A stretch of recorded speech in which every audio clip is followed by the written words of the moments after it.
Dr. Joanne Fletcher, in her book The Search for Nefertiti, wrote, ever since the monarchy had started to strongly support the sun god back in the reign of Amenhotep II in the 1420s BC, the priests of Amen had seen their power slowly eroded by successive kings, and this must have been the final straw. The highly conservative priests had been forced to stand by as their sacred precincts were hacked about and redesigned, and whereas previous monarchs had swelled Amen's coffers with tribute, this king and queen were demanding that the flow be reversed. As the images and inscriptions were defaced, cult statues melted down, and their treasuries ransacked, the incalculable wealth of centuries was now laid at the feet of the new gods, the Aten, Akhenaten, and Nefertiti. And at this point, we pause one more time to emphasize how important this statement is, because what we're actually reading here is a prelude to a future genocide. What we are actually hearing here with Dr. Joanne Fletcher's remarks about the wanton destruction, we're going to see again in history. My work is to show you that the origins of the destruction of the Druids in the far western hemisphere is part 2 of the destruction of the Atenists. Perhaps this time Akhenaten, by that time Akhenaten had died and he wasn't at the helm. But in my thesis, this is only part 1 of a campaign of destruction, so that when we see the isolated, apparently isolated story of Ireland, which has always been treated as a very isolated thing, when we often hear about the destruction of the Druids, the question of Egypt never enters our mind. We think of Romans, you see, we think of the coming of Christianity perhaps, we think of Norman invasions, and we think of internecine fightings amongst the Britons, and the question of Egypt never arises. So my work delves into this area, controversial area, that links the destruction. And we can see that Egypt was ransacked, Egypt was destroyed, Egypt was eviscerated in exactly the same way that we find a little bit later in history. Is there a connection? I think there most definitely is a connection. Now from the Stele of Cairo, we read that from Abu, that's Elephantine, to the swamps of the Delta, the properties of the temples of the gods and goddesses had been destroyed. Their shrines were in a state of ruin, and their estates had become a desert. Weeds grew in the courts of the temples. The sanctuaries were overthrown, and the sacred sites had become thoroughfares for the people. The land had perished. The gods were sick unto death, and the country was set behind their backs. Let us remember that this particular passage comes from the Egyptians themselves. This is not some later writer. This is from an old stele from Egypt, a record of the kind of aftermath, the destruction and the aftermath of this demagogue. The temple walls were mutilated by the Atenites. The priesthoods were driven out, and all temple properties were confiscated and applied to the propagation of the cult of Aten. The figures of the great gods that were made of gold and other precious metals in the shrines were melted down, and thus the people could not consult their gods in their need, for the gods had no figures wherein to dwell, even if they wished to come upon the earth. There were no priests left in the land, no gods to entreat, no funeral ceremonies could be performed, and the dead had to be laid in their tombs without the blessing of the priests. And Mesod and Roger Saba, in their book Secret of the Exodus, they say that Akhenaten had already levied a sacred tax on the country and had set up numerous forced labor projects for the construction of the Theban temples as well as other temples to Aten in the rest of the country. Then he decided that a large part of the revenues of the old capital Thebes should be directed to Akhenaten. He doubtless did the same thing to the other cities of Egypt, strangling bit by bit the whole country to the profit of the city of light. All Egypt worked for the grandeur of its god-king Akhenaten. So the Atenists were not just ideologically opposed to the Amenists, they were at physical war with them. They didn't want a trace of their rivals to exist. And this didn't matter if the whole country was to suffer. These so-called monotheists, didn't mind if their wanton destruction completely unnerved and unseated the populace of Egypt. Ahmed Osman, in his book Christianity and Egyptian Religion, says this is the first time in Egyptian history that we find the king's cabinet composed almost totally of army generals who could have gained their positions of power and later on the throne only as the result of a military coup. So it's the first time in Egyptian history that the king is surrounded by military. Lorraine Evans says that if we take the reliefs at face value, then it could be argued that the city of Akhenaten was virtually an armed camp. Large platoons march at double speed or stand at ease, and it is noticeable that these forces are never very far away from the figure of Akhenaten. There are soldiers under arms standing in front of the palaces and the temples and the watchtowers which border the city. Nicholas Reeves says, Akhenaten was clearly not a man open to reasoned argument. He demanded from his subjects complete and utter subservience. The tomb and temple reliefs show him and his family adored by groveling populace, but the adoration is far from spontaneous.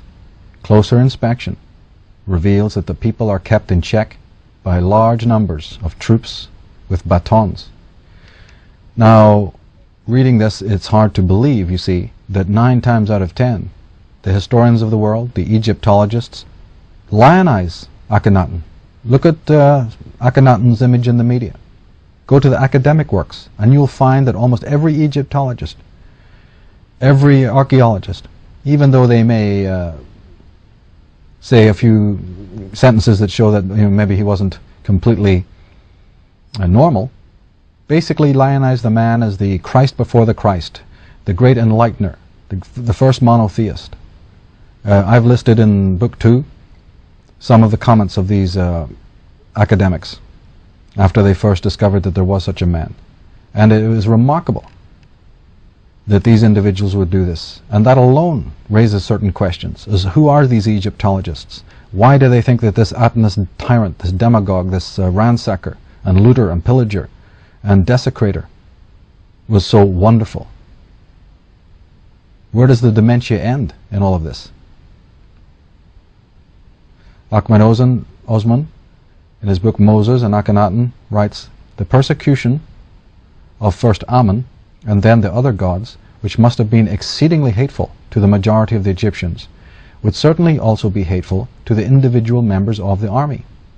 This persecution, which entailed the closing of temples, the dispatch of artisans who entered everywhere to hack out his name from inscriptions, the presumed banishment, the excommunication of his very name, could not have been carried out without the army's active support. Each time a squad of workmen entered a temple to destroy the name of Amun, it must have been supported by a squad of soldiers, who came to see that the royal decree was carried out without opposition. And now we come to a very, very important passage. It's Graham Phillips' Act of God. And he writes, there are almost no soldiers in native Egyptian dress depicted anywhere near Akhenaten. Among foreigners, quite obviously of African origin, are a large number of figures who appear to be officers in Asiatic dress, identical to that worn by the Hyksos in scenes discovered at Avaris. Avaris is the capital of the Hyksos. Who the Hyksos are, we will deal with in a moment. But first, what is Philip saying here? That Akhenaten was so loathed. Akhenaten, as we read earlier, was basically so foreign to Egypt, so out of touch, that he decided that the god Aton, who was a minor god, would suddenly become the supreme god. So out of touch with his people, that their cares and their needs, he could heed not. We find that then, when his despotism began, he had to have mercenaries. He had to hire foreign soldiers. I mean, this sounds familiar, does it not? That he had to bring in oppressors from outside, mercenaries who would serve him to oppress his own people if indeed we're to believe that the Egyptians were his own people. But more to the point, the term has now been introduced in this particular slide, the Hyksos. And from now on we get into some very, very controversial but fascinating areas. The Hyksos pharaohs of Egypt. In the past, I wrote, the historians Manetho, Josephus, and Strabo proclaimed the wandering Israelite tribes to be intimately connected with the pharaonic dynasties of Egypt. Nowadays, a few researchers carry on the revisionist work of Karl Abrahams, Sigmund Freud, Immanuel Velikovsky, and Commons Beaumont, and they help us to understand where the mysterious people of the Bible came from. Most importantly, we discover that the Israelites, so-called, were certainly not impoverished, oppressed slaves, as most of the world has been expertly conditioned to believe.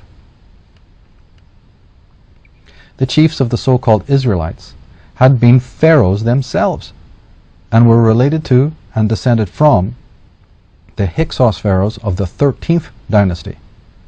Their great capitals were Memphis and Avaris.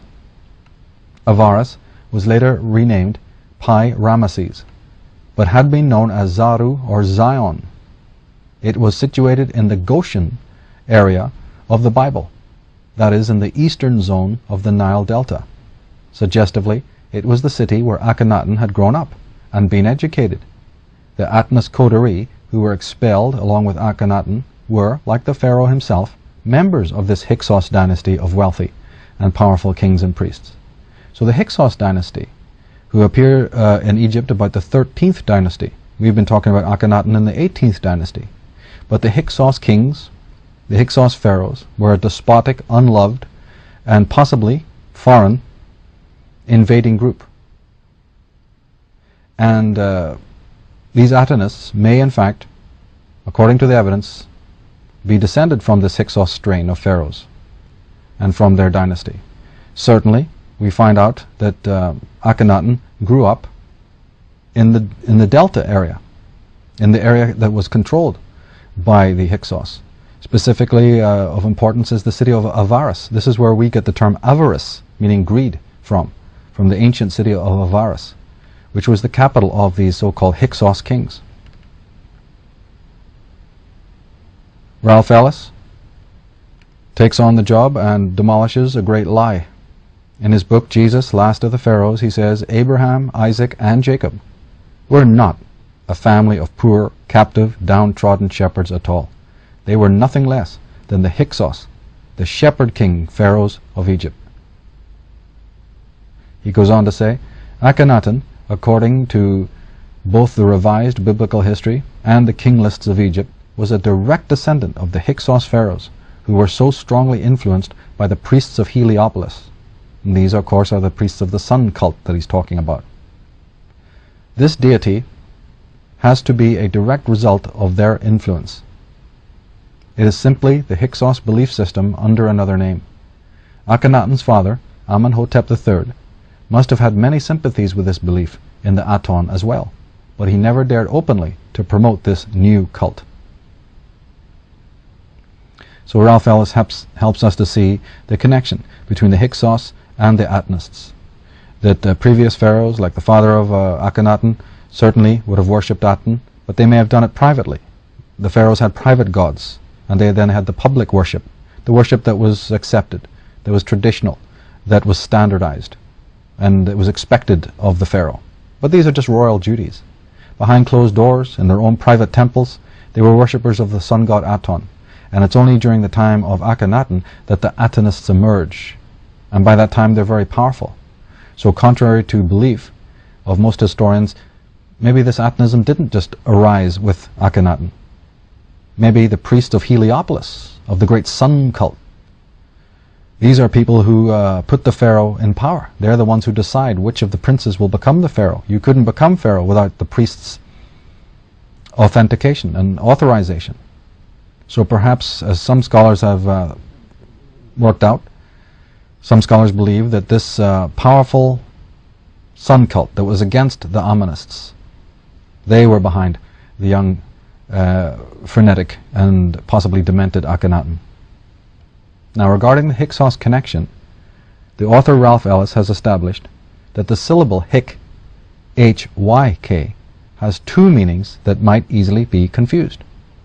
And we saw this element of confusion earlier on in the presentation when we analyzed the word Hebrew and saw that it could have derived from apiru, meaning wanderer, vagabond, migrant, or it could have arisen from the Ibaru, which meant astrologer, wise one, adept, and so forth. Well, here we have the same issue with this syllable hic. The term can mean either captive or king, depending upon whether the Y is pronounced like an I, as in Nick, or as a Y, as in Mike. Ergo, historians can easily misidentify the Hyksos people. And boy, oh boy, is that an understatement. Anyone who's up on these subjects, anybody who's done their homework, knows that that is exactly the case. That the Hyksos people have been a bone of contention for generations. Every scholar has a different idea of who they were, where they came from. One could do a whole presentation on just the Hyksos alone. And the main controversy is, of course, where did they come from? Were they native to Egypt, or did they invade from the outside? This is primarily the great bone of contention. But the great Commons Beaumont was miles ahead of everybody, and years before he wrote of the connection between the Israelites and the Hyksos. He already had it in the bag.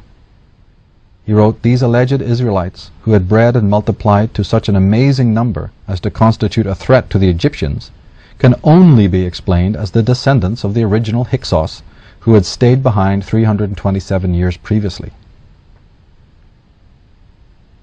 Sigmund Freud discusses the whole question of Moses and his connection to the Israelites. He says, "Tradition maintains that Moses was a Levite. This seems a transparent distortion of the actual state of affairs. The Levites were Moses' people. In later times we find Egyptian names only among the Levites." So there we go. Sigmund Freud already doubted the official story and started to speculate, started to muse deeply on the fact that, wait a minute, were these Israelites probably connected to the royalty of Egypt? Just like Beaumont is saying, yes, they were. Just like in more recent times, Ralph Ellis has again picked up the trail to say, well, wait a minute, these Israelites, these Judites, these Levites, there's nothing ragged. There's nothing sodden and foreign about these people. They didn't enter into Egypt in the way that the Old Testament tells us, and the way that most Jews and Christians are familiar with the journeys of Abraham and the incarceration of Joseph, the man in the coat of many colors who suddenly from baker or some menial job suddenly becomes the court astrologer to the Pharaoh of Egypt. One minute he's in jail and the next minute he's the richest man in Egypt. Or the stories of Jacob and all of the stuff that we've grown up learning about. The speculation is that that's the cover story. That these individuals knew Egypt. They were elites within Egypt. What does that do to official history? Sigmund Freud goes on to say, "Among the greatest riddles of Jewish prehistoric times is that concerning the antecedents of the Levites. They are said to have been derived from one of the 12 tribes of Israel, the tribe of Levi. But no tradition has ever ventured to pronounce on where that tribe originally dwelt, or what portion of the conquered country of Canaan had been allotted to it. They occupied the most important priestly positions, but yet they were distinguished from the priests. A Levite is not necessarily a priest. It is not the name of a caste." Douglas Reed, in his suppressed book, The Controversy of Zion, writes, "The little tribe from the south, Judah, became identified with the landless tribe, that of the Levites. These hereditary priests, who claimed that their office had been bestowed on them by Jehovah on Mount Sinai, were the true fathers of Judaism. They wandered amongst the tribes, preaching that the war was one of the war of all, and Jehovah's war. Their aim was power, and they strove for a theocracy, a state in which God is the sovereign and religion the law." So God is the sovereign and religion the law. So the Hyksos pharaohs of Egypt. They date from a very early period, about the 12th or 13th dynasty. And when it comes to talking about prototypes and antitypes and archetypes of later biblical characters, we find some of them amongst the Hyksos princes and kings. For instance, Amen-Emhet, the first of the 12th dynasty, is believed by a few Egyptologists to be Abraham of the Old Testament. Then we have Amen-Emhet, the third, who is believed to have been Joseph, that wealthy Hebrew dream analyst with the coat of many colors. Now, Akhenaten's concern was not, as has been insinuated by academic sycophants, to spiritualize the country. In effect, it was to de-spiritualize it. His demented concern was to have the god of his Levitical family to be everyone's god. Few in Egypt shared his sentiments or thought this was a good idea. He had support only from other members of his family, from henchmen and court guards, from foreign parts hired to protect him, and from certain Hyksos sun priests at Heliopolis, Avaris, and Memphis. And as we said, these priests of the Delta's solar cult appear to have had a hand in electing the pompous king to his elevated but much misused office. Certainly, as the old historians have written, it was at the city of Heliopolis that Moses received his education, or shall we say, his indoctrination. Lawrence Gardner writes in his Genesis of the Grail Kings, "It is generally reckoned that the Hyksos pharaoh, Apepi II, was the last hereditary dragon king in Egypt, but it would appear that the heritage was perpetuated through the female line into the new dynasties." So the Hyksos may not have been banished or completely expurged from Egypt in the early part of the 18th dynasty. The Atenists may have been connected to them in some way. This is what a lot of scholars are starting now to understand.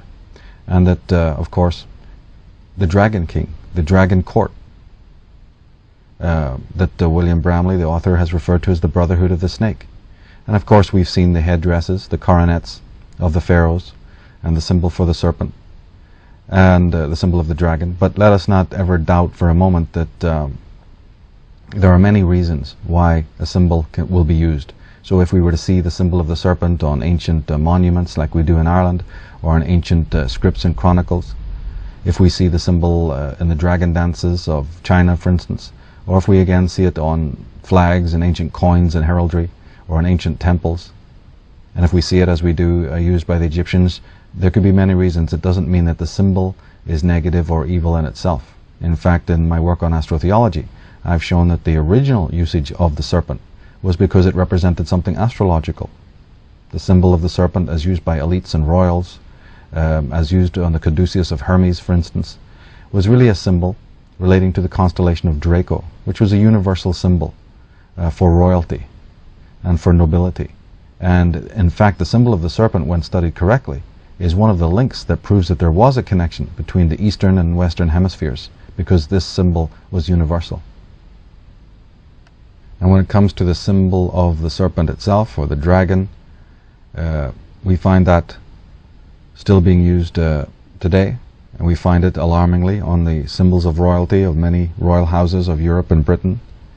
Often it's hybridized with a kind of lion figure. These are kind of two Atenist symbols, because of course what we're dealing with here is composite symbols, just in the same way that a word is made up of many syllables. These ancients used to know how to blend certain symbols together. Of course, we know that the lion was sacred to Aton and sacred to Akhenaten. Lions have been found at the great city of Amarna, and also at Akhetaten, the city of Akhenaten. We know that the serpent would have been still beloved of Akhenaten. He wouldn't entirely have expurged that symbol, because of course it was the universal symbol for royalty in Egypt, and since he was the pharaoh, wearing that symbol would have meant his status. So when we look at these logos and we look at this heraldry, we're seeing a composite images of serpent merged with the lion. Here we see the symbol of the rampant dragon, the winged serpent, on the columns outside the City of London. This is the guardian dragon that guards the way to the corporate precinct within London. London is situated, the city of London, and as we said earlier, it's a sun temple area. London was Ludunum, the city of Lu, the city of the sun. So isn't it interesting that the city of London is positioned on an ancient Irish site dedicated to the Lords of the Sun? And isn't it interesting that the corporate area known as the city is guarded by twin dragons, guardian dragons? Here we find it on the standard of the Prince of Wales, 4 dragons with a crown in the center. And interestingly, as we'll see later, at his coronation, Charles sat upon a throne bearing a red dragon emblem. Well, of course, he's the Prince of Wales, and the symbol of Wales, the symbol of the Cymry, has always been the red dragon. Does this again point to Egypt? His mother, the Queen of England, spoke these words over him: "This dragon gives you your power, your throne, and your authority." So here we have it. It's just a little bit more than the divine right of kings. She's not saying to her son that you're given the right to rule by the people. She's not saying that I give you the right to rule.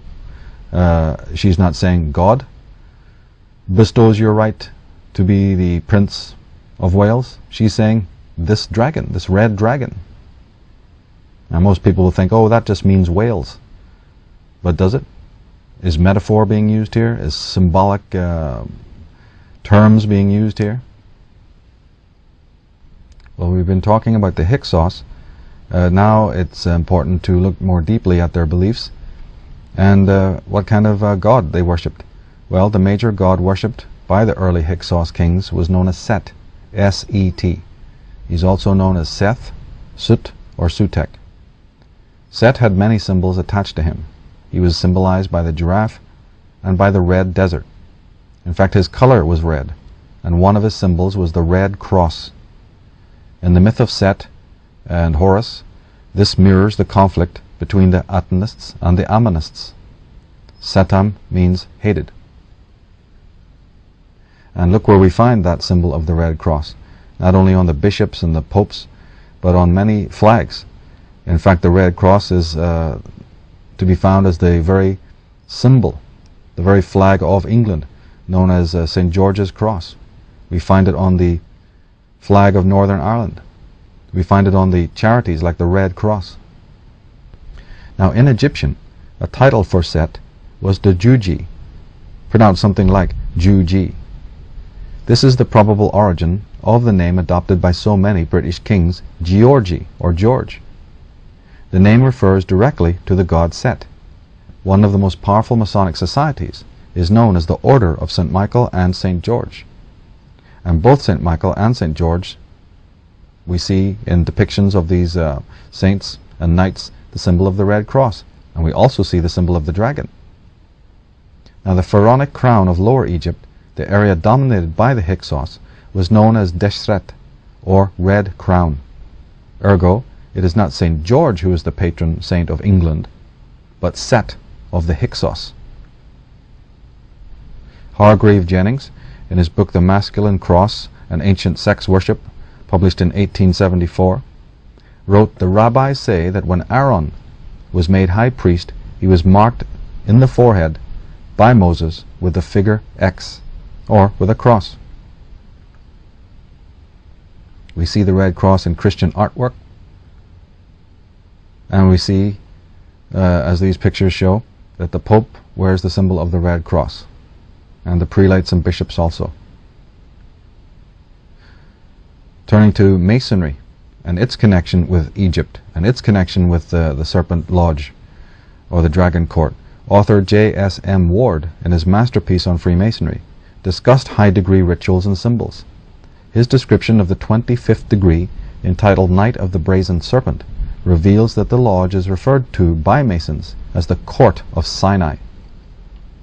So Freemasonry is very connected with these ancient Judaic people that we're now exposing as really the Hyksos dynasties, the Dragon Court. Masonry is directly connected to these times and to these cults and sects and castes.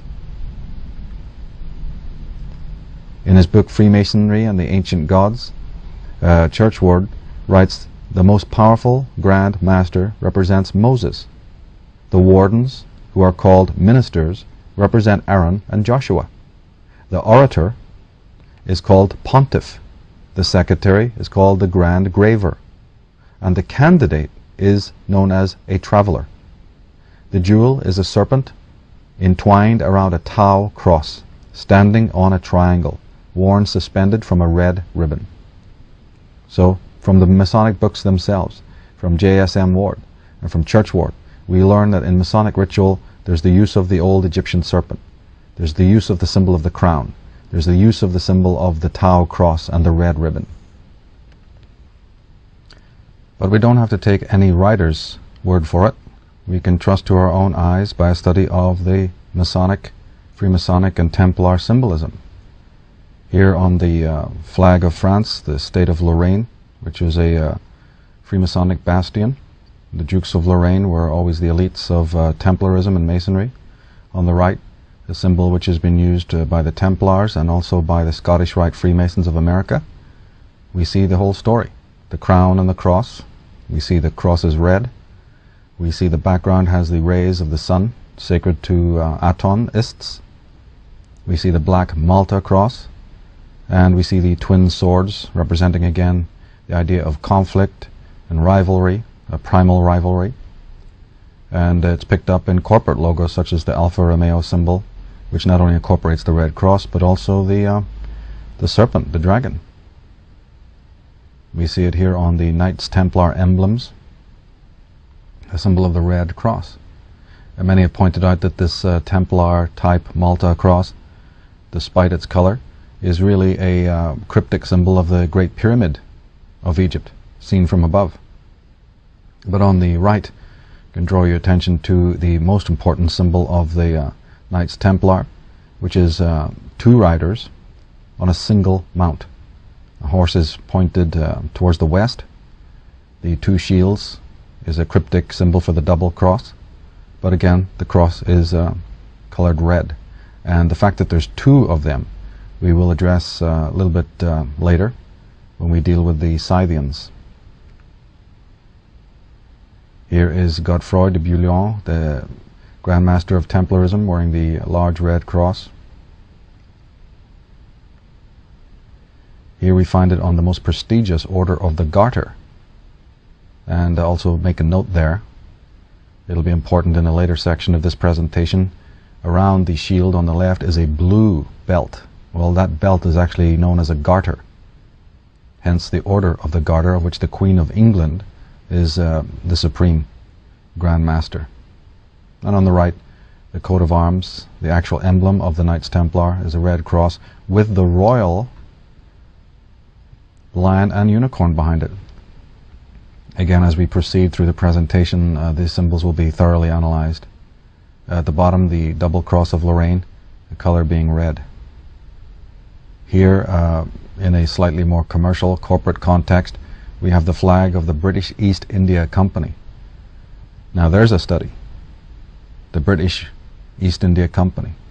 Go to the encyclopedias, go to our work. We have lots of links, lots of information on these latter bodies. We can't delve into it in this presentation or we'd lose our context, but certainly have to emphasize at this point for people to make a study of these corporations that are headed by the royals, that are seated with elites, and which was responsible for basically genocidal acts, the wholesale conquest, colonization on a political, social level of the whole of the world, both East and West. So start getting into the encyclopedias, do your homework, look up British East India Company, Dutch East India Company, Virginia Company, Hudson Bay Company, and you're going to find that these are they're connected to groups that you may be familiar with, for instance like the Russell Trust or the Skull and Bones Order, the Order of Death. These orders, like the Skull and Bones, are direct tentacles, branches of these companies that I mentioned. And find out how they monopolized sugar, tobacco, caffeine, mercury, opium, the whole dumbing down of people through these foodstuffs, through these stimulants. Well, who monopolized the trade of sugar and caffeine and tobacco? In the book Atlantis, Alien Visitation and Genetic Manipulation, there's an extensive appendices section. And that appendices, that large appendices section, was put in the book absolutely deliberately. It was the result of many years of research, because my own work I knew would be very controversial when the time that it was published, for the time that it was published and put out, and it was. And therefore a good deal of the book was these appendices with verifiable source materials. In other words, not from me, so that if anyone was to read my thesis and say, well, this just is, too fringe, too way out, I presented a lot of appendices for people to look at, and look at all these divergent subject matter and come to the conclusion for themselves about whether my original thesis has any merit at all. But Appendix F needs to be mentioned at this point, because it contains Valdemar Valerian's Master Chronology. And this is one of the most important documents probably that's ever been penned, ever been written. There are others like it, but this is just something really stupendous that in a most objective way helps you connect the dots and see what we're talking about when we're dealing with these royal-backed dynastic concerns like the Hudson Bay Company and the Virginia Company and the British East India Company. Just go to that Master Chronology and begin reading from when it starts, from the early centuries all the way down to the modern age. And just with the evidence of your own eyes and your own intelligence, you'll see something remarkable unfold. The history, the chronology of mass control. Here is a picture of Cross Hall at the White House. Not only is it the red carpet, which is alarming enough, since that should only be that has historically only been used for royals. Why do we find it in a country that is meant to have fought against these dynastic concerns is worrisome enough. But the very fact that it's also called Cross Hall. Let's remember symbol literacy, pattern recognition. Back to the Hyksos again. Their legacy in Egypt. Well, the Hyksos did not have a good reputation among the Egyptians, whose national traditions depicted them as plunderers of cities and temples, cruel and impious barbarians, faithful only to their god Seth, that variable incarnation of evil in the Osiris legend. So says Joseph Modrestewski in his book The Jews of Egypt, from Ramesses II to Emperor Hadrian. Ralph Ellis tells us that about the Exodus, the true Exodus.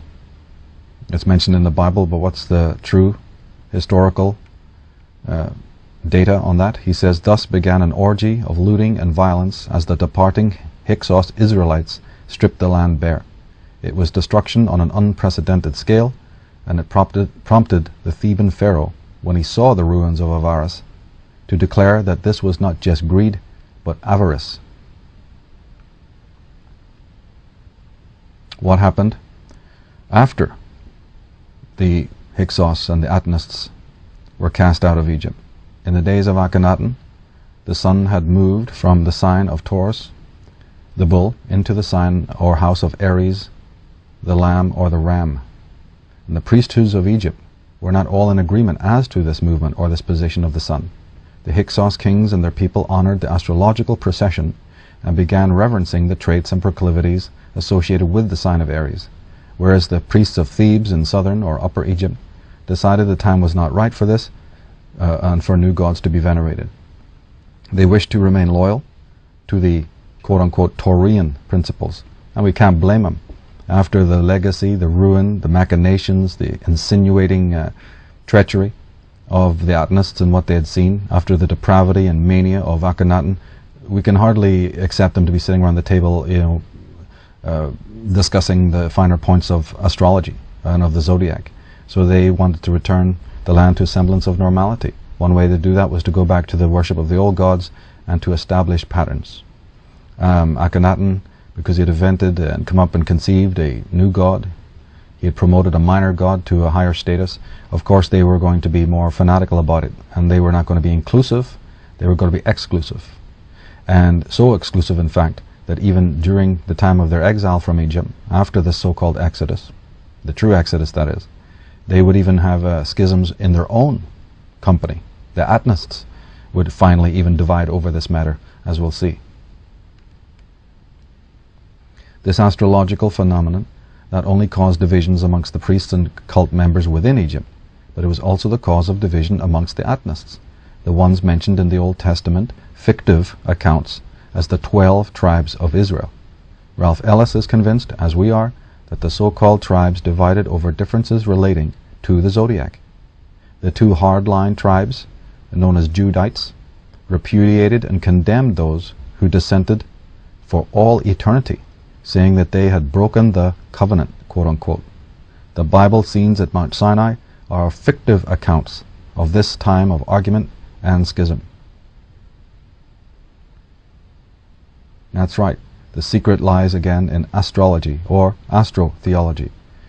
The Egyptians were of the stellar and solar cult, the movement of the sun, the movement of the moon, the movement of Sirius, the movement of constellations was of vital importance to them.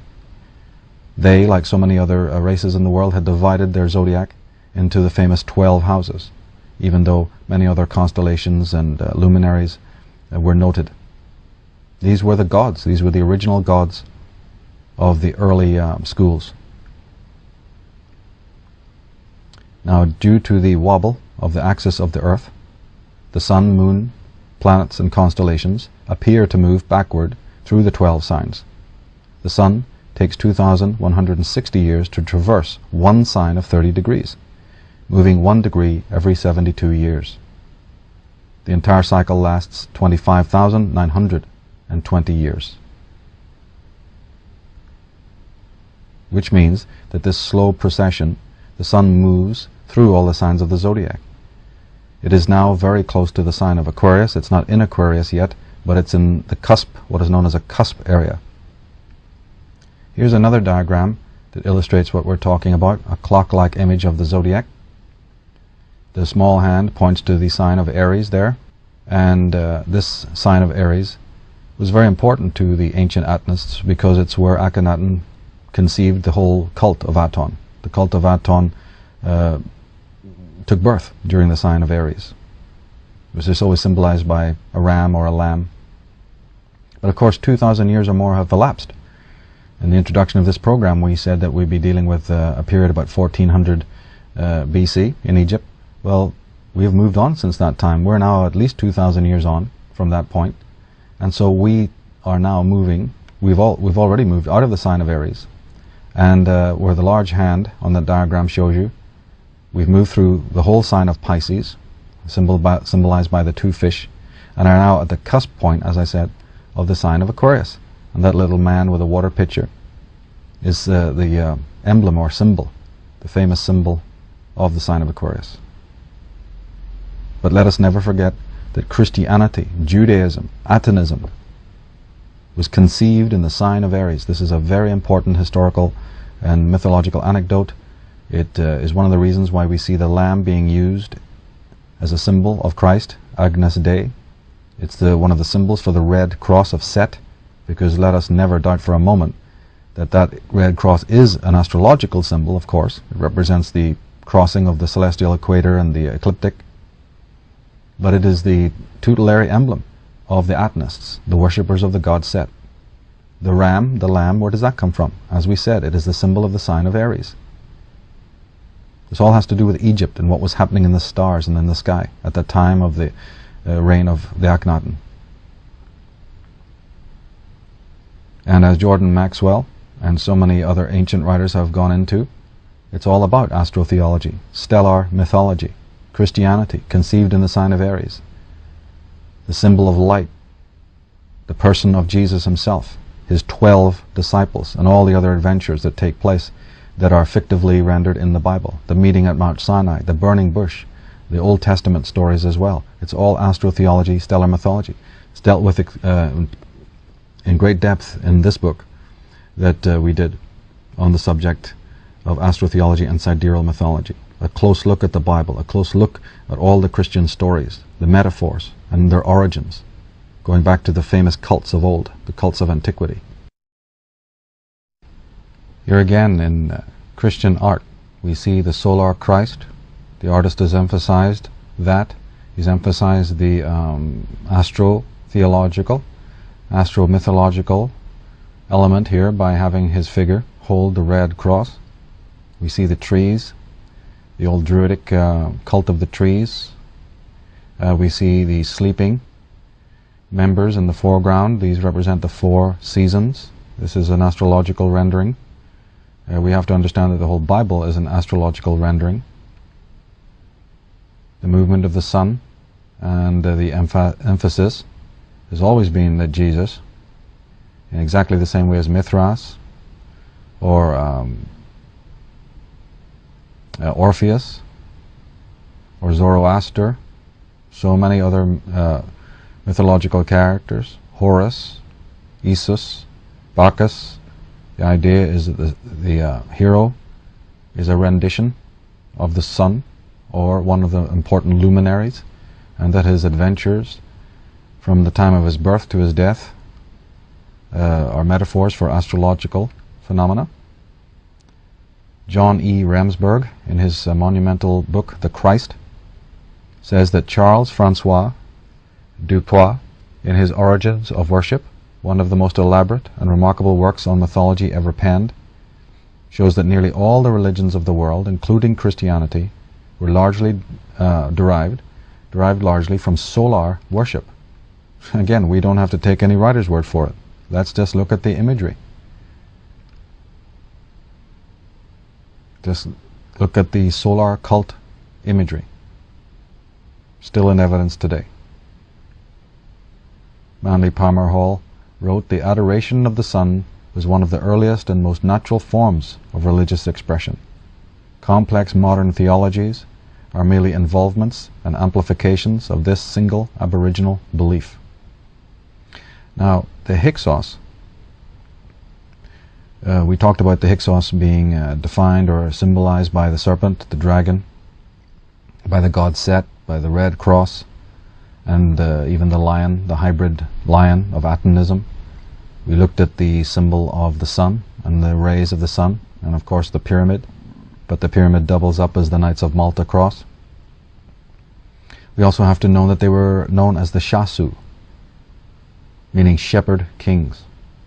We know that the Pharaoh, in depictions, holds the shepherd's crook. We see that Jesus, the Christian Christ, and the Pope of Rome use that same crozier shape. Jesus Christ is the basis of the Christian religion, and he was referred to as the shepherd. He was even visited by 3 shepherds. Is this code to show that he was descended from the Egyptian pharaohs known as the shepherd kings? Did it have to do with him being a master whose teachings were being carried over from the age of Aries into that of Pisces? And turning to Freemasonry again. Aries, the Masonic lambskin. Masons wearing the apron, the Passover ritual, and the idea of the lamb's blood. But these Masonic symbols and emblems, they just appear to be mumbo-jumbo to those who are on the outside. Does anybody question where all of this comes from, and why so many degrees of Masonry feature Judaic names and titles? George Washington, President Truman, seen here wearing the lamb skin, replete with symbols. And it would be fine if these symbols were confined merely to the enclaves of Freemasonry, but they're not.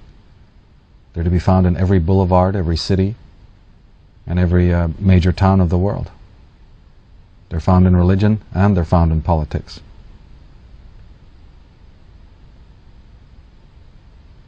Now, losing his mighty empire was no small upset. The humiliation and indignity was undoubtedly felt very poignantly by the Atonist king, who could not fathom why he had been so maligned and misunderstood. We know this about psychopaths and maniacs. The one thing we know about the psychopath or the sociopath, what used to be called sociopath, anyone with a severe mental derangement or schizoid personality, we understand that everyone else is to blame. It's old, it's new, but everyone else is to blame. Their view of the past is often very shaky, highly edited, spurious, and should any kind of upset come to them, or any kind of tragedy, in the mind of the psychopath, nothing they've done Nothing they've done is always at fault. In fact, they overemphasize their own goodness, their own traits, their own worth, completely against what the record is. But fundamentally, in the life of a psychopath, if they are ever thrown out of office or ever suffer any kind of downsizing, everyone else is to blame.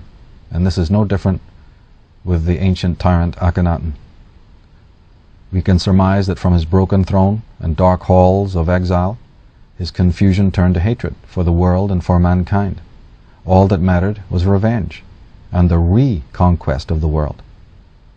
In our work we stress that this is the origin of the New World Order. So when you see that term under a pyramid, sacred to Egypt, sacred to the pharaohs, when you even see that term at all, New World Order, it implies that there was an old world disorder. Throughout the Bible, throughout Judaism, there's a tremendous contempt for Egypt. Egypt is downplayed continually throughout the Bible and has been thought of very negatively by anyone who's an advocate of religion. Of course, that flies in the face of the magnificence that we see when we go there, or anybody looks at the place objectively. Something doesn't seem right with this antipathy that the biblicists, the writers of the Old and New Testament, seem to have towards the land. But from what we're explaining in this presentation, we can understand it. We can understand the conflict between the Atenists and the Ammonists, and the great antipathy of the Atenists, particularly after their exile for Egypt. In Isaiah 19, we sense this, that this is a subtext. The burden of Egypt. Behold, the Lord rideth upon a swift cloud, and shall come into Egypt, and the idols of Egypt shall be moved at his presence. And the heart of Egypt shall meet in the midst of it. And I will set the Egyptians against the Egyptians, and they will fight every one against his brother, and every one against his neighbor. And the spirit of Egypt shall fail in the midst thereof. So the Atenists breeding conflict. Well, that's exactly what the ancient records show, particularly during the exile period of Akhenaten, particularly during the reign of Tutankhamun, particularly during the reign of the pharaoh Horemheb, who was an Ammonist, and how the Atenists tried to unseat him, and how they tried to dupe him, and how they tried to embroil Horemheb and his Egypt in foreign wars by stirring up neighboring tribes like the Hittites. We have the information in the Irish Origins book. Makes fascinating reading. It's an old story of internecine troubles and fighting and treachery. From the Hebrew Torah, he shall deliver their kings into thine hand, and thou shalt destroy their name from them. Ye shall utterly destroy all the places wherein the nations which ye shall possess serve their gods. So you're not going to enter in as confederates. You're not going to empower and enlighten anymore. You're going to wipe out and destroy. Read the first 5 books of the Bible that make up the Hebrew Torah, or the Jewish Torah. Read the catalogue of genocide and mayhem and mass murder. You're going to utterly destroy, not utterly enlighten. Looking at the duplicitous Flavius Josephus Piso again, the so-called Jewish historian. What does he write in his books? It reeks with contempt for Egypt and for the Ammonists. He writes, when time had obliterated the benefits of Joseph, and the kingdom of Egypt had passed into another family, they inhumanely treated the Israelites and wore them down in various labors. For they ordered them to divert the course of the river, that's the Nile, into many ditches, and to build walls and raise mounds, by which to confine the inundations of the river. And moreover, vexed our nation in constructing foolish pyramids, forced them to learn various arts, and inured them to undergo great labors. And after this manner they did, for 400 years, undergo bondage. The Egyptians doing that to destroy the Israelites by overmuch labor. So there's the origin of it all. There's the origin of the lie of slavery that even the top Jewish scholars say didn't happen. There is no evidence for it. There's no evidence for such oppression. There were times when the Egyptians used slavery, but that was usually directly after a war in which the captives were used to clean up the mess, so to speak. But there was no prolonged hundreds of years of confinement And we could elaborate on this ad infinitum, but we refer you again to the books and to the sources that we mention so that you can corroborate this. Because many of these entries, many of these statements about Egypt are absolutely nothing more than propaganda.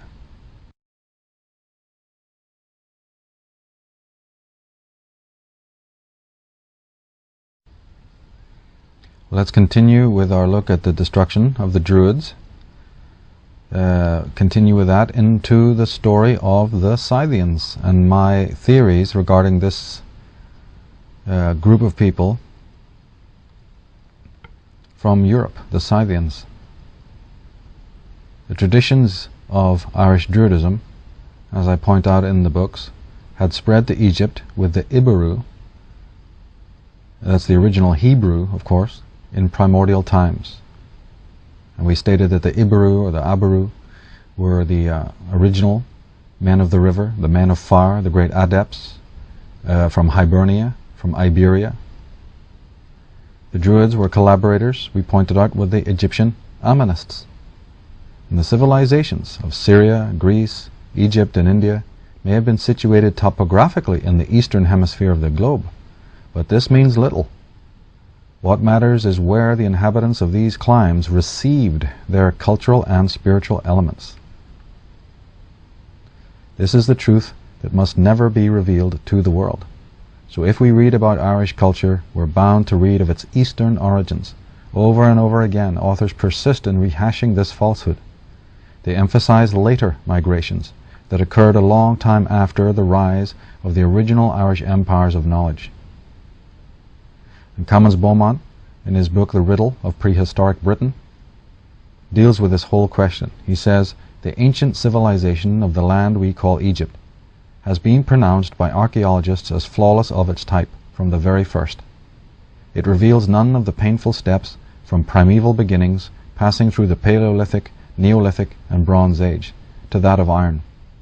It apparently burst upon the scene into exotic radiance, is perfected civilization accordingly having been described as a miracle. Science cannot admit any such miracle, and another explanation must be forthcoming. And Sergei Maspero, in his book The Dawn of Civilization, wrote, what were the people by whom it, that is Egyptian civilization, was developed? The country whence they came, the race to which they belonged, is today unknown. And I wrote, a major area of our work concerns the connections between Ireland and Egypt. There were connections between these two lands from the remotest periods. At a later date, Celts from Europe, known in Irish mythology and in history as the Gaels, also frequented Egypt. This group that had travelled as far as the Indus Valley have gone by the name Scythians. They were the ancestors of the Sarmatians. They have other names, one of which was Messe Getae. The Scythians were, in our estimation, displaced to Europe after the Age of Catastrophe. After their sojourn in Egypt, and after teaming up with the Atenists, some of their horde made their way back west. The Scythians re-enter Irish history as the so-called Milesians. Now this is why we dealt with the whole Age of Catastrophe earlier on in this presentation, because it's fundamental to understand that there was a displacement. So therefore, when you hear about Amorites, and when you hear about Babylonians, and when you hear about Sumerians, or the Scythians, or the Sarmatians, or the Messe Getae, and for that matter even of the Cretans and the Philistines, and certainly when you hear about the Hyksos, when you hear about any of these groups, the Hittites, the Hurrians, you have to realize that when history starts speaking of them, some groups are portrayed as nomadic, and others are ensconced in a particular area. But we have to understand that there was an age of catastrophe, a worldwide cataclysm. You don't stay put when that happened. We've already emphasized that the lands of Britain were pretty much deserted, evacuated. Same thing went for Europe. So where an official history says that a certain group had their territory, how do we know that that's true? They may have had multiple territories. They may have intermixed. It's not necessarily so easy. to identify their actual homelands and their actual natural habitats. And this is very much the case with the Scythians, who technically are said to have existed in Russia, north of Anatolia, which is Turkey, but that they also had many communities elsewhere, as far away as Galilee and into Egypt. The Sarmatians, the Scythians, would have found it easy, and we have to find it understandable, that these horseback riding Scythians could easily have found their way, as they did, into Asia Minor, and from there it's a step away to Egypt. Now, within the last 10 years or so, authors such as Ralph Ellis, Mustafa Gadala, and Ahmed Osman, following on from masters such as Cummins Beaumont, Immanuel Velikovsky, Sigmund Freud, and others, have uncovered the close ties between the Hyksos and the so-called Israelites of the Old Testament. We advocate the Israelites, or Hyksos, to have been none other than the Scythians of Europe, who were, we believe, displaced from Britain during the Great Age of Catastrophe. We advocate the Scythians to be the same shepherd kings of foreign lands that the historians have been so hard-pressed to identify. We believe the Scythians had many communities in Egypt, just as they had further east. And of course we make that point that this is a later migration. It's not the same migration west, it's not the same migration east of the Iberu. The original megalithic movement of the Druids into Egypt, their confederacy with the Ammonists, is of a previous or earlier time than the movement of the Scythians. However, the Scythian movement is still a west to east movement. So even if you don't want to accept that the ancient Irish of the Mesolithic and the megalithic period moved out of their habitats as the great wise ones and moved east into Samaria, Babylon, Egypt, and so on, even if that's too heavy, although we believe that evidence is coming out all the time that shows us this is perfectly legitimate. But even if you find that too heavy, just look at the later movement of the Scythians. These are Celts, these are Gaels. These are people I believe were displaced from Ireland and set up their new center, their new habitats, where the historians know that they did. Turkey, Anatolia, steppes of Russia, etc. From there, we entertain the idea that they entered into Egypt. That's still a west to east movement. So whichever way you cut it, we've got to entertain this idea that the cultural elements, whether they came with the ancient Irish or whether they came with the Scythians in a later date, the movement is still from west to east. And when we see those symbols reappearing in Europe, they were brought back by the same cult and its descendants, by the same sect, by the same people, the same nations, the descendants of those nations, returning again to the ancestral homes. Now, if the Scythians and Hyksos used the title Israelite, and that's a big if, but if they did, it is probably because this was the name of the ancient Irish Iessa, or Issa, the god of light. If the name Issa is combined with the name Ra, one derives Isra, or Isra, which can soon be rendered Israel. The phoneme El means ministers, or messengers of. Iessa was Lord of Light, and Ra, or Amun-Ra, was also. The combination of names by members of the solar cult is perfectly understandable. There is nothing unfathomable about the matter. And we add that there was a Scythian capital at Galilee. It was known as Scythopolis. You can even find maps that show it. In ancient times it was actually known as Beth Shean, which has always sounded to me like a very Gaelic term, by the way. Max L. de Mont, one of these Jewish historians I've been mentioning, in his book Jews, God and History, he says that in Genesis, the book dealing with their history, the history of the Israelites, that he means, before their entry into Egypt, the Jews are, with one exception, referred to as Hebrews, not as Israelites. After their exodus from Egypt, and in other books of Moses, the Jews are referred to mostly as Israelites, very seldom as Hebrews. After the Exodus, it is the pagans who usually refer to the Jews as Hebrews, whereas the Jews usually refer to themselves as Israelites. Now that would be incomprehensible gobbledygook unless we take on board what we've been saying in this presentation. Of course, when the wise ones entered Egypt and when they were known to the Ammonists of old. From primordial times, they knew that they were Hebrews, because that is a term that has nothing to do with how it was later used. That's the problematic term. It doesn't make sense until you know its original meaning, its original denotative meaning. The term Israelite, we've explained, comes in afterwards, after the Exodus. But the Exodus is not of Jews. The Exodus is of the Hyksos people. Extreme royalty, elites of Egypt. Not leaving of their own kind, of their own will. Not going on vacation, but thrown out of Egypt because of the tyrannous actions and activities. These come into history, these people enter into history, and are often known as by the Israelites.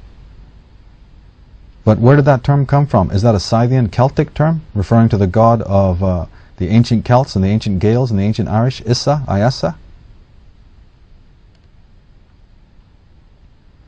Now, of course, Scythian itself is a later derivation. The Scythians refer to themselves as the Saka, S-A-C-A, S-A-K-A, or the Saga, S-A-G-A. It did not mean men of the spears or of the blades, as we've been told. It actually meant the stag men. The word sage, meaning wise ones, magicians or adepts, comes from this root.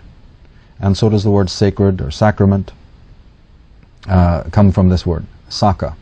And it's very close to the word Zaka, with a Z that meant the stag. And also horned animals like the goat. That term for the Eastern Scythians were known as Mesagete. That is a word that contains the word roots for the word goat, the Get, or the Goths, because the Goths were linked to these Gaels. They were linked to the Scythians. And they worshipped the horned animals, the vegetarian horned animals. They were the sages, the wise ones. In fact, the word Saxon also derives from this. The Scythians were ancestors of the so-called Anglo-Saxons. The biblical name Isaac also derives from Saka. It is correctly rendered Ish-Sak, Ish in Hebrew meaning man, Sak meaning Scythian, so it means man of the Saka, the wise man. The Proto-Greeks were known as Archaeans. Could this be a corruption of Sacaeans? If you put the S on the beginning of the word, that's what it shows you. In fact, one of the Buddha's main titles was Shaka. So it means the wise ones, the sages, the adepts. And the story of the Scythians is gone into in Volume 1 of the Irish Origins of Civilization, in the chapters entitled The Milesians, because, as I said, the Scythians were known as the Milesians when they enter Irish history. What a fascinating story. It shows the incredible story of the Scythians, how they got displaced from Ireland, which is unique to my work, and shows how they returned. But when they returned, unfortunately, a large group of them were allied to these Egyptian pharaohs. And the story in the book shows you how they first went to Egypt, what prompted them to go there, a little bit of what happened when they were there, how they got tied in with Akhenaten's group, and how, again, they were exiled, finally. They took the side of the Atenists, and their confederation or collaboration is essential. And most importantly, though, I identify the Scythians absolutely with the Hyksos, because every scholar has a different idea. They can't make up their minds whether the Hyksos were Cretans, whether they were Philistines, whether they were Amorites from the Babylonian area. Some people have even said they were Hindus from India, Hurrians, and so forth. So, there's no consensus here. But to me, the evidence, especially when you dip into the Irish records, and you look at who these people were, and you examine these word roots, there's strong evidence to suppose that the Scythian horsemen were the ones who entered into Egypt as the Hyksos, or at the very least they were closely allied. Now the myths tell us that after a prolonged stay in Egypt, the Scythians decided to return to the west. The records tell us how they made their way to Scythia. They made their way back to their homeland, and then eventually their descendants spread out to Spain. On their travels, they were not alone. They brought with them the sons and daughters of the Hyksos Atenist nobles with whom they were allies. This ancient connection between the Scythian Celts, or Scythian Gaels, and the Egyptian Atenists is crucial to an understanding of the destruction of the Druids and the conquest of Ireland. Their departure from Egypt was not a benign affair, as the historians relate. It was an expulsion. The Scythians were part of the house of Akhenaten, or the biblical Moses. They were departing the land with their leader, the broken king, the man without an empire. Here is the truth behind the ever-problematic story of the exiled tribes of Israel. A decoding of Irish mythology, together with a study of ancient texts, lead us to understand how the land of Ireland fell out of the hands of the gods into the hands of the mortals. And this is directly from Irish legends and mythologies that talk about this, that how the land fell out of the hands of the gods. We understand that the country's priestesses were predicting the decline of the Golden Age and the rise of another age dominated by spiritless people committed to debauchery, treachery, and evil. This evil, quote-unquote, was the consequence of the intrigues of those eastern invaders who belligerently conquered the land of Ireland, taking it as a replacement for their long-lost Egyptian thrones. So Britain, Ireland, Wales, right? Britain is made up of several countries, Scotland, Wales, and Ireland. The British Isles, upon which the sun never sets. Did the Milesian, Atnist, Scythian, Hyksos kings and their descendants decide that they'd move west to conquer ancestral homes, the place of the ancient Druid forefathers, and make that the fount of their new empire? After all, it was the fount of wisdom. It was the land, the seat of religion. Well, that's what we're reading about when we read about these invasions to Ireland. The truth can now be told. Well, there is no doubt in our minds that Ith, Ur, Mil, Don, and Heber, namely the Milesians, were related, either by blood or ideology, to the Egyptian cult of Aton. It is these demagogues who sought to raise their own Davidic thrones upon those of the Druids, in a mineral-wealthy, strategically well-placed, climatically temperate island, known to them from their own childhoods as the Fortunate Lands in the west, those beyond the Pillars of the Giants. And that, of course, refers not to the Straits of Gibraltar. No, it refers to the Giant's Causeway, as a matter of fact, in Northern Ireland. The true Pillars of Hercules, the true Pillars of the Giants, up in Hyperborea. Another lie has been told to us about this anecdote, whether you're reading Plato or whoever, and they're talking about the famous Pillars of Hercules. Well, Hercules was simply based on the old god Ogma. But Ogma was an Irish god. And don't take my word for it. Go to people like Fraser and Robert Graves and so many of the other great mythologists. It's conclusively understood that Hercules was a later rendition of the Irish Ogma and other gods. Well, Ogma's Irish. So the Pillars of Hercules are the Pillars of Ogma, god of strength, god of Ireland. Once you understand what Hyperborea represents, what part of the world it was situated in, then the mysteries are cleared up. But you can do more than that. You can go and look at them. You can go and take a photograph of them. In fact, thousands of people do every day without realizing it. Go to Northern Ireland. And on the west coast of Scotland, the same forms, the same beautiful hexagonal rocks are to be seen. On the east coast of Ireland and on the west coast of Scotland are these pillars that the mariners knew when they passed through them. They referred to them as the Pillars of the Giants. The first king of the first dynasty of Egypt had made his way to Ireland, where he lies interred. And he was not the only Egyptian to embark upon such a voyage. The connections between the two lands have been well obscured, as we have said. But in ancient times men did not fear to fall off the edge of the world if they traveled far to the west. On the contrary, they knew that the great masters and astronomers of the world resided in the west. But this is the bunkum, the mumbo-jumbo we're given. The earth is flat. You're going to fall off the edge of the world. It's a realm of monsters and demons and otherworldly specimens. Look at what we've believed. Look at what we have bought into and how it contradicts with the truth of the matter. Now the Atnas believed they would be welcomed in the land of their ancestors. However, they were wrong.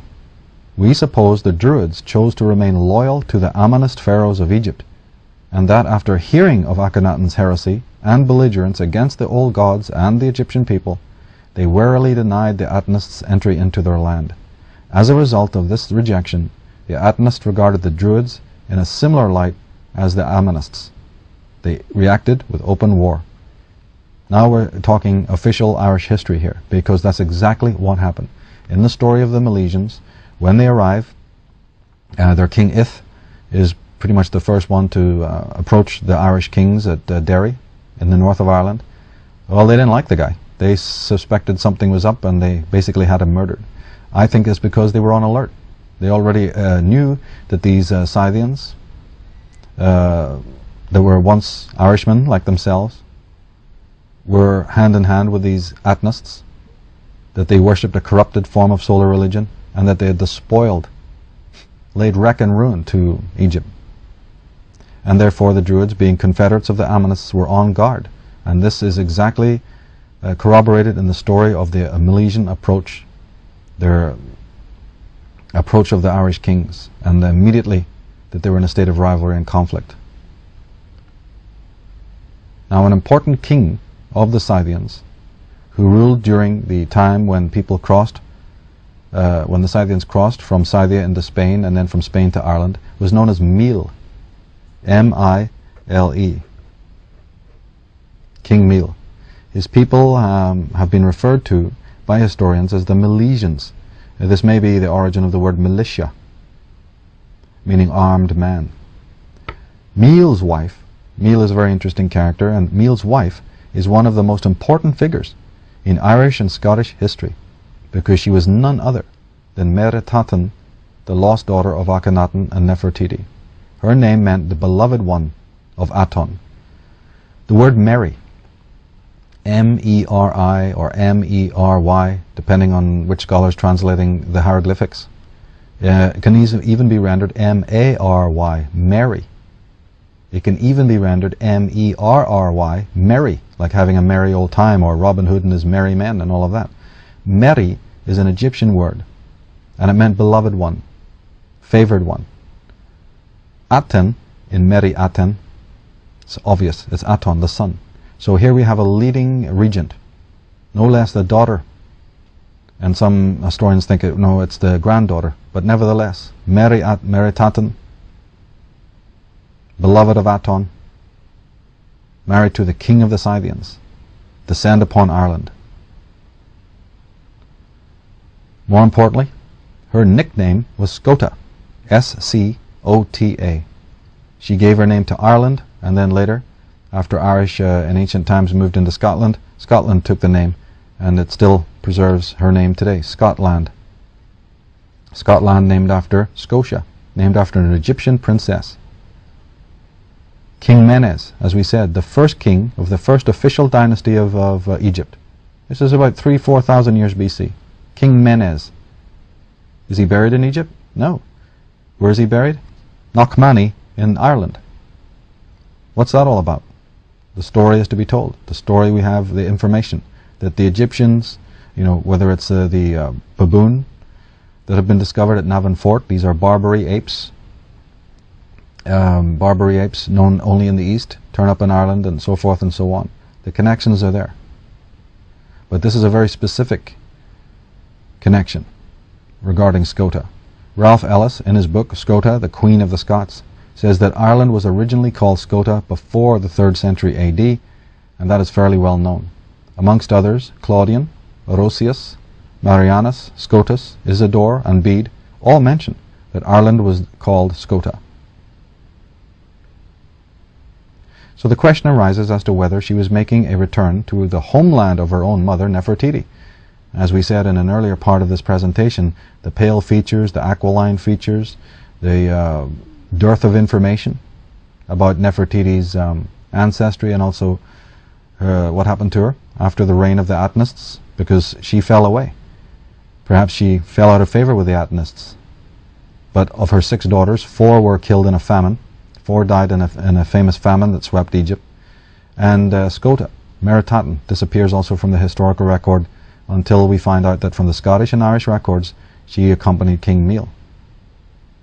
So the question arises, was she making a return to the homeland of her mother? In any case, since Gotha was a direct descendant of the chief Atnists of Egypt and one of their highest dignitaries, it follows that her husband, Mil, regardless of what country he actually came from, was certainly a member of the solar cult. Now the Milesians are better known to historians as the Gaels, and that word comes from Goidels or Goidelics. In Latin, Anglo-Saxon, Welsh, German and Irish, Gael, G-A-L, meant foreigner or stranger. The Gaels were therefore considered, by those they supplanted, to be unrelated, strange and different. As we will see, it was these Atnists who were responsible for the conquest of Ireland and the gradual appropriation of the sacred traditions. Their descendants were also responsible for the economic rape of Britain. As we approach the Christian era, we pick up the trail of the Milesian Atnists in the guise of the so-called Chaldees, or Chaldean monks, that historians are wont to believe were ostensibly Christians. Christian lore tells that the Chaldeans were persecuted and eradicated because they were apparently contaminated by pagan ways. The leaders of the Chaldeans were the educators of Europe's nobility. The Chaldeans were closely associated with the Knights Templars and the Cistercians. We've had to fast forward a bit there for time and brevity. Of course, we tell the story of the Milesians in greater depth in the Volume 1 of the Irish Origins of Civilization. But isn't it interesting that after they arrive in Ireland, about 600 BC, 500 BC, and when we fast forward to the time of Christianity, 33 AD, moving up to about 600 AD, we come across a group of people called the Chaldeans, who historians believe are a blend between the old pagan Druidism and the Christianity that came later. This is what British Israelites, for instance, are wont to believe. When we read official historical accounts, we're told this. In fact, we're told that the blending of the Christians with the Druids was a pretty much amicable affair. Of course, nothing could be further from the truth.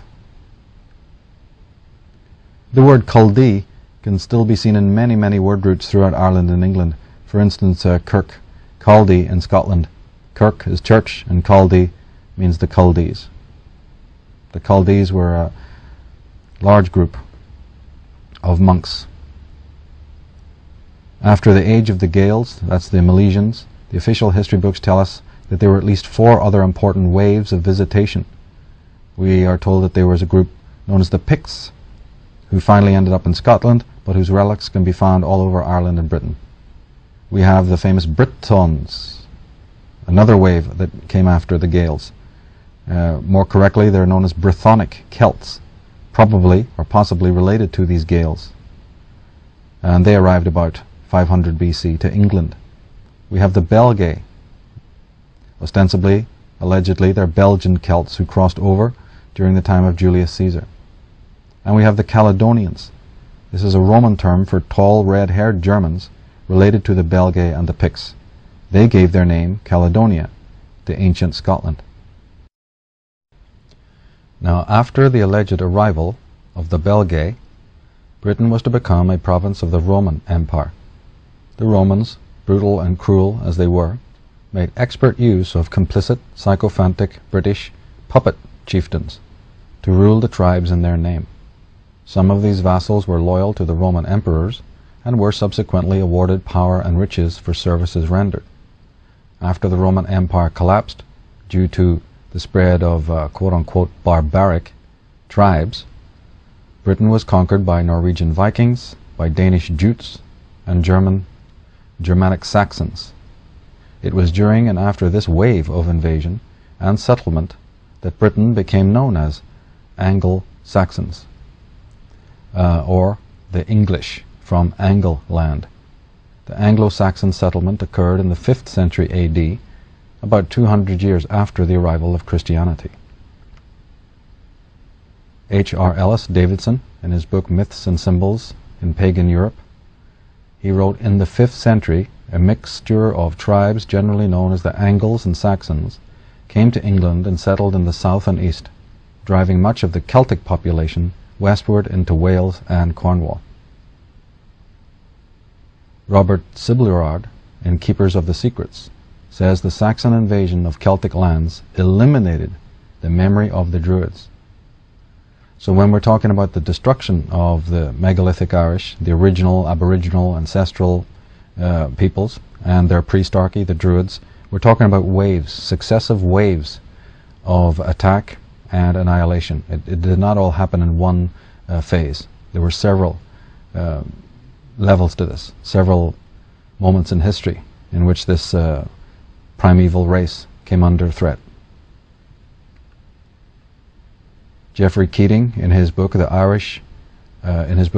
History of Ireland, from the earliest period to the English invasions, this is a book published about 1629, he said that there are some authors among the ancients that make false statements with respect to the Irish, particularly Strabo, who asserts in his third book that the Irish live upon human flesh. My answer to this charge is that Strabo has lied in thus asserting the Irish to be cannibals. For nowhere in our Irish records do we read of any person that eats human flesh. My answer to St. Jerome, who makes the same assertion, is that he must have had this information from some vendor of lies, and that it should not be credited to the prejudice of the Irish. But that opens many doors. This is an understatement. In the presentation's introduction, we talked about that, the various forms of colonization, and we mentioned that it was social and political and involving military action, and we also mentioned that it was psychic. But when it comes to the Irish, when it comes to these vendors of lies, there is no end to it. And one of the campaigns of colonialization, when you're going to invade a people, is to spread all manner of physical and written poison and fiction. So most of what we hear about the Druids, particularly these scandalous accusations, are nothing more than lies, propaganda. It's the lie machinery. Peter Beresford, in his book of the Druids, he says, the curious fact is that no insular Celtic literature nor tradition provides evidence for the practice of human sacrifice as a religious rite. Philip Freeman, in the book The Philosopher and the Druids, wrote that Posidonius also notes that the Druid sacrifice condemned criminals. Posidonius states that the Gauls will keep a criminal under guard for 5 years, then impale him on a pole in honor of their gods. They will then burn his body on an enormous pyre, along with the first fruits of the land. But this particular rite of human sacrifice seems to have occurred only once every 5 years as part of a harvest festival. It was not a daily slaughter for some bloodthirsty god, but an exceptional effort at restoring balance to nature for the good of the tribe. So we find out the facts. We find out the actual truth. That yeah, sacrifice was involved, but it was of criminals, inveterate criminals who violated the code of the people, who stole, raped, murdered, and didn't deserve life. Now, this is how the Druids dealt with them. Is that any worse than what we experience today, with thousands of people who are innocent being treated in an abominable way? But see, these ancient historians had an agenda. This is what we always have to face and always have to remember. Most of them were patronized by the same plutocratic, oligarchical concerns that we've been addressing in this whole presentation, and that I labor in my works to always remind the human race are still in existence today. Their descendants are still around today. So we have a lie machinery at work, and it's very important for sanity, for true understanding of history, for true understanding of the world, to understand this and to be able to be immune to it and analyze it. For the simple reason is that it continues today. The same lie machinery is in work today. It's still being propagated today. This is why we need to be very, very astute when we read newspapers and magazines and accounts of history and what people's beliefs are. There's an Orwellian lie machinery at work. John O'Mahony, in his book The History of Ireland, says that against no class of her people did the English law rage with more violence than against the bards and the Shanachis, and none were hunted down more relentlessly by the bloodhound myrmidons of our tyrants. In fact, it was necessary for the perpetration of their wholesale plunder and for the imposition of feudal landlordism in the place of the tribe's ownership of the Gaels, that the members of the free clans could not be reminded of their pedigree, recited by the professional historians. For this purpose they did seek, and do still seek, to demoralize and brutalize our noble race. So what he's saying here is that the bards, who were an integral part of the Druidic order, were mercilessly hunted down and destroyed. The bards were the keepers of the records. They were the keepers of the lineage. They knew about the racial heritage of the kings and the chieftains. So if you were some chieftain or prince or duke and you wanted to know about your family and you needed a refresher or a reminder of who exactly your family was, how far back in time it went, what other cousins and related dynasties throughout the world may have been involved with your family, and all of this kind of thing that we take for granted today. Well, they didn't have computer programs and they didn't have genealogists in the sense that we have today. They'd call in the bards who had mentally remembered all of this, who were experts in this. So of course when the colonialists came in, when the invaders came in, they absolutely targeted the bards. And today we have this romantic idea of what the bards were, and they were harpists and they were these sort of soothsayers and poets, but they also had a tremendous political function. And so they were sought out, and within just a few years, a very short period of time, they were annihilated.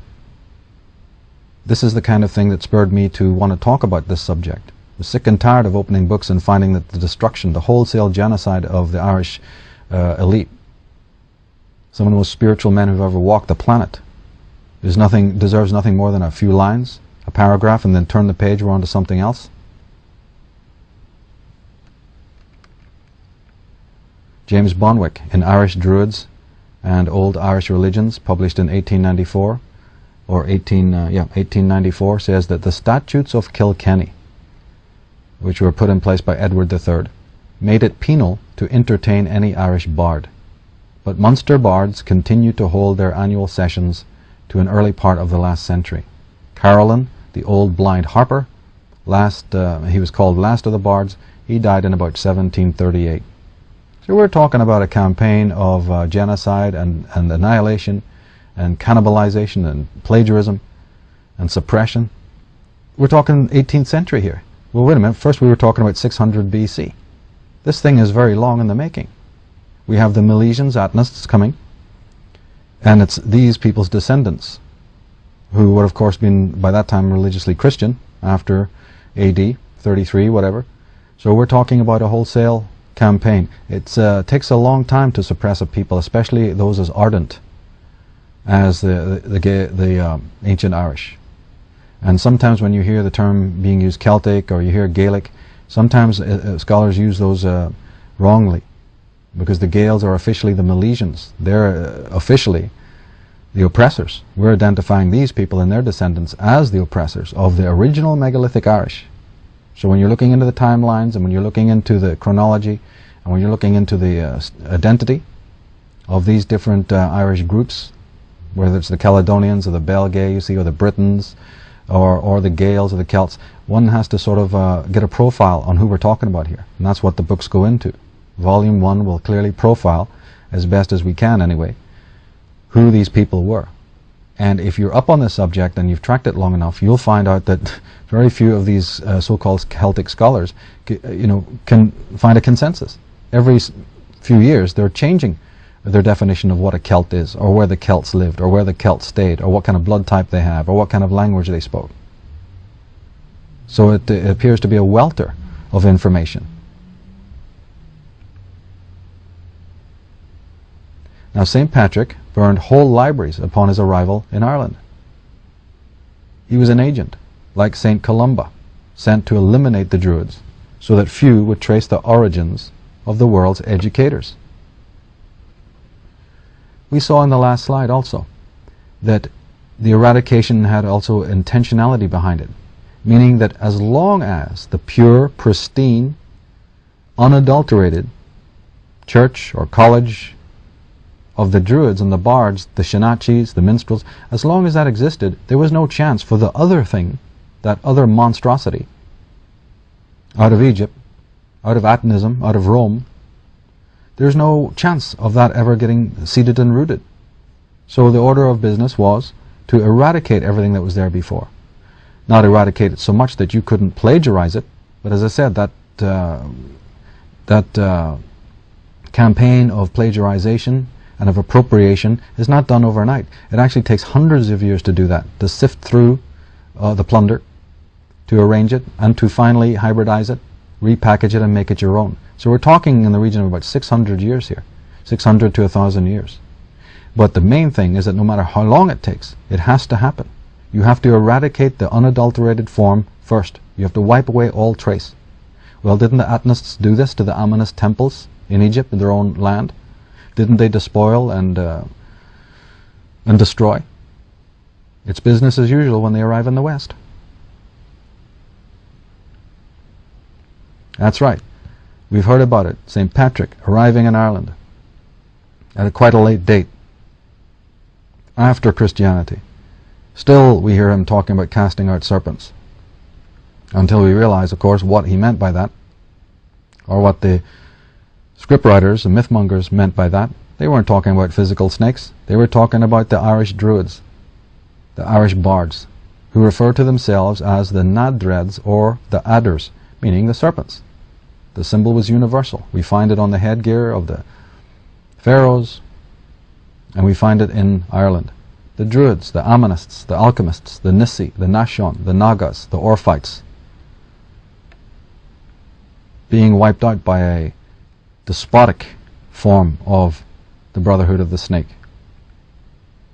Now, in the 12th century, when the English king, Henry II, decided to invade Ireland, he had to ask permission from the Roman Pope of the time, Adrian IV, who granted him his wish after clearly establishing who it was that was to rule Ireland for all time.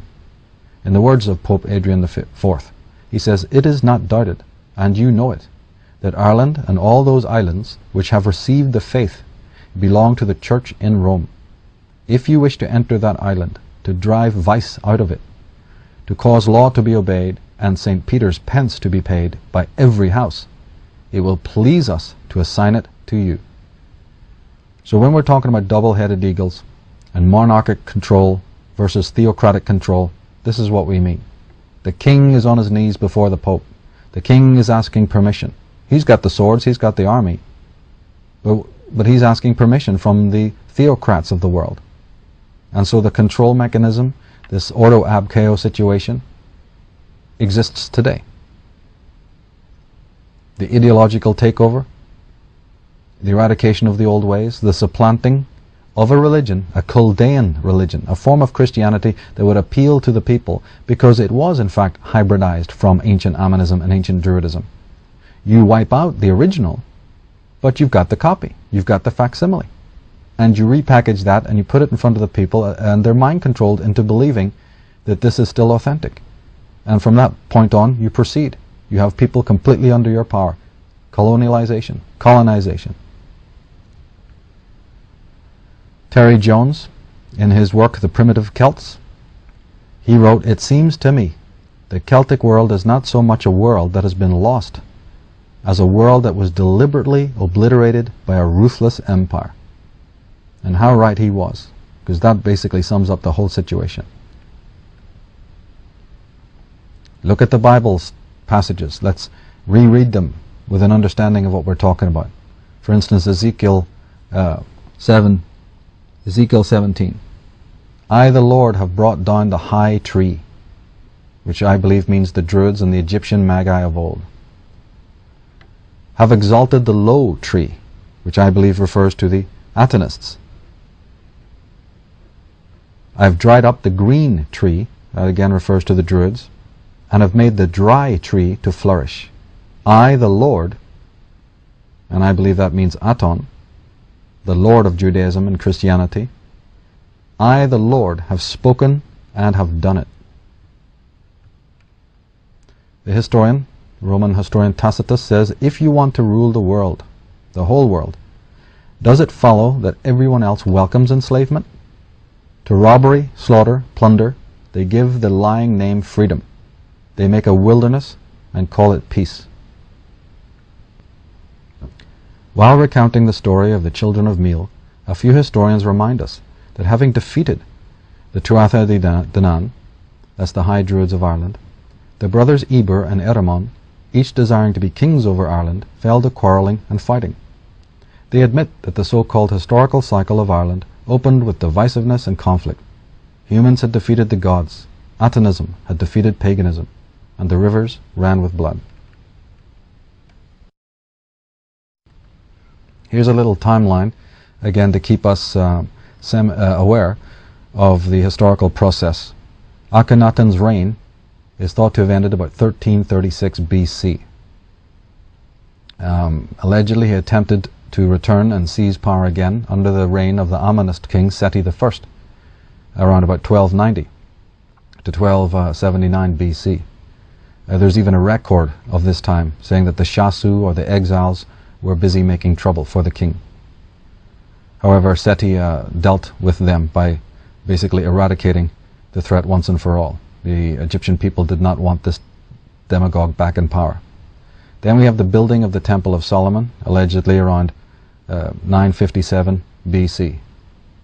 We have the so-called captivity of the 12 tribes of Israel, around about 722 BC by the Assyrians, and then by the Babylonians in 586 BC.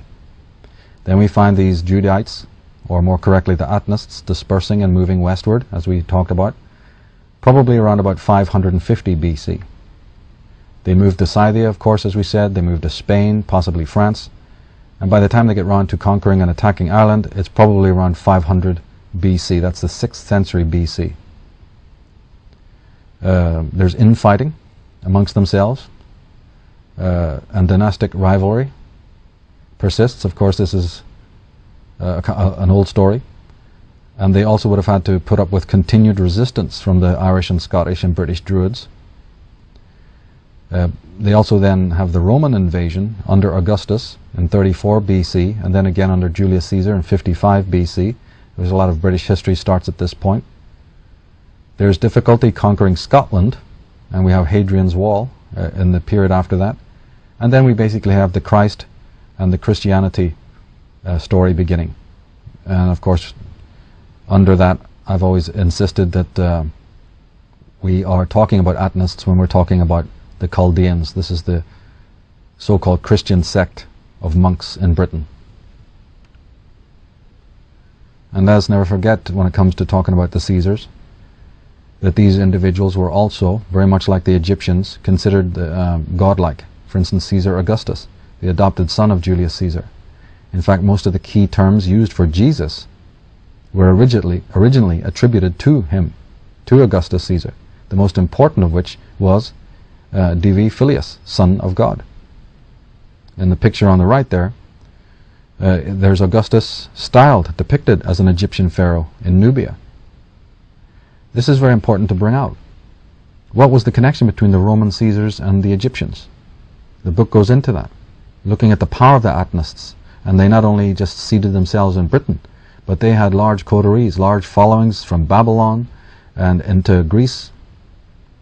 The city of Athens, for instance, which people think is named after the goddess Athena, but could it also be that Athens? Is there a connection there? And what about Rome? What about those great patrician families of Rome who always looked to Egypt as the land of the greatest kings and the greatest pharaohs and the greatest enlighteners? Could the Atnist elite families have taken refuge in Rome? Could they have been working behind some of these elite patrician families of Rome? Could in fact the Romans have come to Britain because they were sent? Instead of thinking that they did it on their own terms, could they have been mercenaries employed by the Atnists in order to continue the suppression of the Druids, which probably wasn't working and taking too long? The Emperor Tiberius Claudius Nero, 42 to 16 BC. He's believed by the author Tony Bushby to be the father, no less, of the biblical Jesus by way of Mary, who lived in Rome. This would make Jesus a member of the powerful Claudian family of Rome. Well, such a man could conceivably commission historians such as Paul to pen whatever he demanded. Abelard Reuchlin, in the true authorship of the New Testament, wrote, "The New Testament, the Church, and Christianity were all creations of the Calpurnius Piso family, who were Roman aristocrats. The New Testament and all the characters in it Jesus, all the Josephs and the Marys, all the disciples, apostles, even Paul and John the Baptist are all fictional. The head of Scottish Rite Freemasonry in America, a senior member of the Masonic Lodge, Albert Pike, in his Morals and Dogmas, wrote something on this subject. He said the teachers, even of Christianity, are in general the most ignorant of the true meaning of that which they teach. There is no book which is so little known as the Bible. So the characters in the Bible are mythographs. They're based on other characters. The individuals who compiled and wrote the Bible were elites. Elites from Judea, elites from Rome, possibly elites from Britain. The story of the Bible, we go into it in the volumes. It's a fascinating alternative story of who conceived Christianity. Was it really conceived in the East like we're told? Who was Paul? Who were his patrons? Where did this modern form of Atonism, and even one could say modern form of Ammonism in many respects, after all of these different groups appropriated the mythical tropes, the traditions of those that they supplanted. It's all a form of cannibalism. And when we're talking about Christianity, the same thing applies. They say Christianity is based on Judaism. As we saw earlier, what was Judaism based on? Was it based on the Atonism of Egypt?